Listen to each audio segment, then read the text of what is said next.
If you think 75 days are not enough to crack NEET, you are wrong. You don't need more time, you just need to change the way you study. Video को एकदम last तक देखना. I will share a simple method to fix this. देखो, पहली बात तो ये कि 75 डेज एकदम इनफ है नीट को क्रैक करने के लिए, पर बात ये है कि क्या आप 75 डेज तक कंसिस्टेंटली मेहनत कर पाओगे. बहुत सारे बच्चे क्या करेंगे कि वो लोग स्टार्ट तो करेंगे लेकिन बाद में डिस्ट्रैक्शंस आ जाएगी, वो लोग इनकंसिस्टेंट हो जाएंगे. आगे आके जहाँ आपको और मेहनत करनी चाहिए आप लोग और छोड़ दोगे तो फिर नहीं हो पाएगा. फिर तो जैसे जैसे टाइम पास होगा आपका एग्जाम करीब आता जाएगा, आपको और टेंशन होने लग जाएगी और फिर आपको ऐसा लगेगा कि यार मेरे तो बहुत सारे बैकलॉग्स हैं, अब मैं कर ही नहीं सकता. फिर आपको लगेगा कि शायद पॉसिबल ही नहीं था इतना कम टाइम में क्रैक करना, तो मेरा नहीं हो पाएगा इसलिए मेरे बैकलॉग्स हो रहे हैं, मैं नहीं कर पा रहा. पर प्रॉब्लम टाइम में नहीं है, प्रॉब्लम है आपकी कंसिस्टेंसी. अगर आप लोग कंसिस्टेंट होकर 75 डेज मेहनत कर दो तो बिल्कुल पॉसिबल है आपका सिलेक्शन. अगर आप लोग अभी स्टार्ट कर रहे हो ना अपनी प्रिपरेशन और सोच रहे हो करने का, तो बीच में छोड़ना नहीं है, ये चीज़ सोच के स्टार्ट करना. अगर अभी आप लोग स्टार्ट करते हो फिर एक महीने बाद छोड़ दोगे तो कोई फ़ायदा नहीं होने वाला. तो अगर स्टार्ट कर रहे हो तो ये सोच के करना है कि अब गिव अप तो नहीं करना बीच में. सेकेंडली देखो यार, टाइम कम है तो ऑफकोर्स आपको मेहनत ज़्यादा करनी पड़ेगी. अब 6 घंटे या 7 घंटे पढ़ने से काम नहीं चलेगा, आपको कम से कम 12 घंटे पढ़ना ही पड़ेगा. और आपकी जो मेहनत है ना वो टाइम के साथ साथ बढ़नी चाहिए. ऐसा होना चाहिए कि आज अगर 12 घंटे पढ़ रहे हो तो कल कोशिश करो इससे ज़्यादा पढ़ने का. ये नहीं कि आज 12 पढ़ रहे हो तो कल 10 पढ़ लिए. कम नहीं करना, बढ़ाना ही है आपको टाइम के साथ साथ. थर्डली आपको पूरी कोशिश करनी है कि आपका जो सिलेबस है वो आपका मार्च एंड तक कंप्लीट हो जाए, क्योंकि अप्रैल में क्या होगा कि आप लोग मॉक टेस्ट भी दोगे, रिवाइज भी करोगे जितना आपने पढ़ा होगा भी 2 महीने में, और फिर आपका जो फोकस है वो मोस्टली रिवीजन और मॉक टेस्ट पे ही जाएगा. तो आपको सिलेबस कंप्लीट करने का टाइम नहीं मिलेगा ज़्यादा. अगर थोड़ा बहुत आपका कोई चैप्टर रह गया, कोई टॉपिक रह गया, तो वो तो आप साइड बाय साइड कवर कर सकते हो, लेकिन ऐसे बहुत ज़्यादा आप सिलेबस कंप्लीट नहीं कर पाओगे अप्रैल में. मोर ओवर आपका भी फोकस यही होगा कि एटलीस्ट जितना पढ़ लिया उसे रिवाइज कर ले, ताकि वो ना भूले, साथ साथ मॉक टेस्ट दे ले. तो बहुत सारी चीज़ें हो जाएगी अप्रैल में आपके पास. तो अभी आपको कोशिश करनी है पूरा सिलेबस अपना निपटाने की जल्दी से जल्दी. और अगर अभी आप लोग सोच रहे हो कि दीदी इतना सारा सिलेबस है, कैसे इतने कम टाइम में हम लोग कवर करेंगे, तो देखो अभी जीरो पे तो एग्जैक्ट जीरो पे तो नहीं होंगे आप लोग.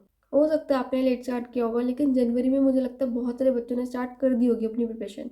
और अगर फिजिक्स केमिस्ट्री बिल्कुल नहीं आती बट एटलीस्ट बायो आपको आती होगी, वो तो आपने पढ़ना शुरू कर ही दिया होगा. सो अब जो भी आपको नहीं आता है, मेक अ लिस्ट, अपनी एक लिस्ट बनाओ जिसमें आप सब कुछ लिख दो आपको क्या क्या नहीं आता है जो आपने अभी तक नहीं पढ़ा. ठीक है, अब आपको उसे कंप्लीट करना है अपना 50 डेज के अंदर अंदर.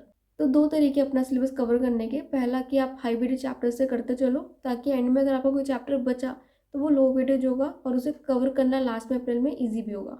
सेकंड तरीका ये कि आप लोग फिजिक्स और केमिस्ट्री को अच्छे से कर लो, उस पर कुछ ना छोड़ो अपना, क्योंकि अगर वो आपका कोई चैप्टर रह गया तो वो अप्रैल में आपको काफ़ी टाइम ले लेगा. बायो कंपैरेटिवली इजी होती है, तो बायो में जो चैप्टर्स आपको इजी लगता है, जो आपको लगता है कि अरे मैं जल्दी कर सकता हूँ, उन चैप्टर्स को छोड़ो, टफ वाले चैप्टर्स कर लो. ठीक है, ताकि वो इजी वाले चैप्टर्स आप अप्रैल में फटाफट से कर लो. तो ये दो तरीके जो आपको बेटर लगे आप उस तरीके से अप्रोच कर सकते हो. ठीक है, इसके बाद बात आती है कि आपको सब कुछ कवर करना कैसे है. देखो, सबसे पहले तो आपको लेक्चर लेना है, वो आपको भी पता है, आपको वन शॉट से लेना है, क्योंकि अगर इस टाइम पे आप लोग डिटेल से करोगे तो आपका सिलेबस नहीं कवर हो पाएगा. एक ही चैप्टर आपका 10-15 दिन में कवर होगा जाके, आप अपना सिलेबस नहीं कवर कर पाओगे. तो इसलिए डिटेल से तो आपको बिल्कुल भी नहीं करना, और वन शॉट से आप लोग बिल्कुल कर सकते हो, कोई दिक्कत की बात नहीं है. मैंने खुद अपनी सारी प्रिपरेशन वन शॉट से करी थी, बिल्कुल पॉसिबल है. इनफ कंटेंट है वहाँ पे, सब कुछ कराया जाता है, तो आप लोग बिल्कुल 100% कॉन्फिडेंट होकर वन शॉट से कर सकते हो. जितना भी नीट के लिए इंपॉर्टेंट है वो सब कुछ आपको वन शॉट्स में कराया जाता है, तो कंसेप्ट वाइज आपको कोई दिक्कत नहीं आती वन शॉट में. लेकिन यस, क्वेश्चन प्रैक्टिस आपको खुद से करनी पड़ती है. ऐसा नहीं कि आप लोग सिर्फ वन शॉट के क्वेश्चन पे रिलाई कर लो कि जितने इसमें कराए गए मैं उतनी ही प्रैक्टिस करूंगा. ऐसा नहीं करना. क्वेश्चन प्रैक्टिस आपको खुद से करनी पड़ेगी, वहाँ आपको टाइम देना पड़ेगा, बिकॉज वहाँ अगर आप टाइम दोगे तभी आपको रिजल्ट मिलेगा. Right now the biggest problem is not the syllabus, it is the fear. You look at the calendar, you see less than 3 months left and you panic. You open your biology book, you read the chapter, but the next day, you feel like you have forgotten everything. It feels like water leaking from a bucket. See, reading the full textbook again and again now is like walking to the finish line. But to clear it in 75 days, you need to run. You cannot waste time reading passive lines. That is why I always recommend Memonate. It changes the game. Instead of reading boring paragraphs, it gives you simple questions from every single line of NCRT. The best part, you can do this while lying on your bed or when you are tired. You just open the app, solve questions, and suddenly you have covered the full chapter in just 1 hour.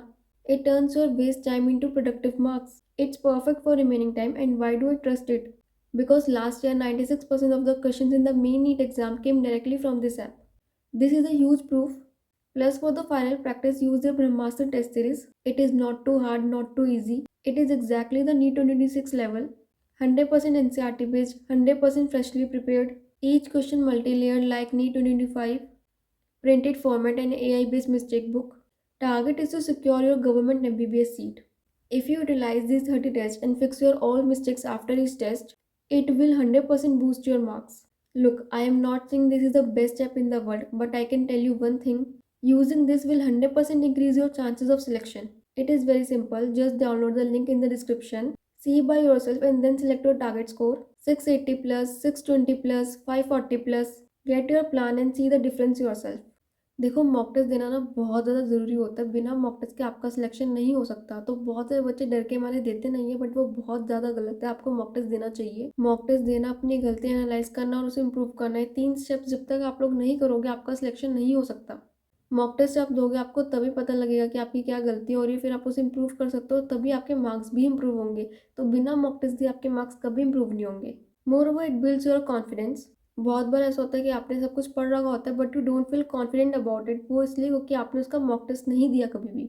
जब आप लोग mock test देते हो तभी आपको पता लगता है कि आपसे क्वेश्चन सॉल्व हो रहे हैं या फिर नहीं हो रहे हैं। और अगर आपसे क्वेश्चन सॉल्व होते हैं तो आपके अंदर एक अलग ही कॉन्फिडेंस आता है कि यार मैं कर सकता हूँ, मुझसे क्वेश्चन सॉल्व हो रहे हैं। तो इसलिए आपको मॉक टेस्ट देने पड़ेंगे। जब तक आप नहीं दोगे you will never feel confident.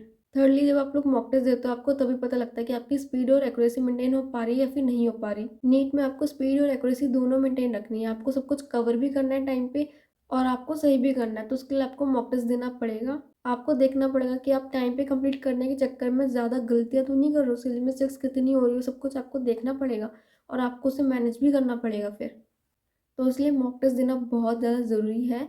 तो आप अपना सिलेबस टाइम से भी कवर करो ताकि लास्ट में आप लोग मॉक टेस्ट दे पाओ। और मॉक टेस्ट आपको स्किप नहीं करने हैं। एटलीस्ट कम से कम 10 mock test, full mock test आपको देने पड़ेंगे। एंड कोई भी मॉक टेस्ट ऐसा मत देना कि आप उसे एनालाइज नहीं कर पा रहे हो। अगर आपको ऐसा लग रहा है कि आपको मॉक टेस्ट दे दोगे बट उसके बाद उसे एनालाइज करने का और इम्प्रूव करने का टाइम नहीं है तो आप नहीं दो, उसका कोई यूज़ नहीं है फिर दे के भी। मॉक टेस्ट की सिर्फ काउंटिंग नहीं बढ़ानी है कि मैंने 20 मॉक टेस्ट दिए, मैंने 30 मॉक टेस्ट दिए। आप जितने भी मॉक टेस्ट दो, अगर आपने उन सबको एनालाइज नहीं किया तो फिर वो काउंट नहीं होगा।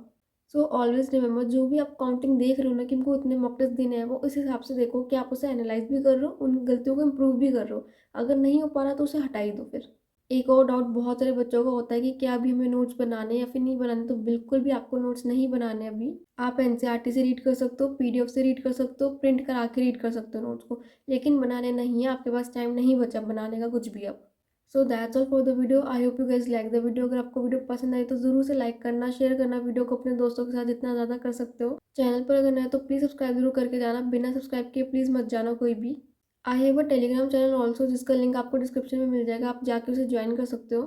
वहाँ पे आपको बहुत सारा मटेरियल मिलेगा जो आपकी काफ़ी ज़्यादा हेल्प करने वाला है आपकी इस नीट जर्नी में। स्पेशली अगर आप लोग सेल्फ स्टडी कर रहे हो तो बुक्स की पीडीएफ, मॉक टेस्ट, सब कुछ मिलेगा आपको वहाँ पे। तो फटाफट से जाओ, उसे ज्वाइन करो।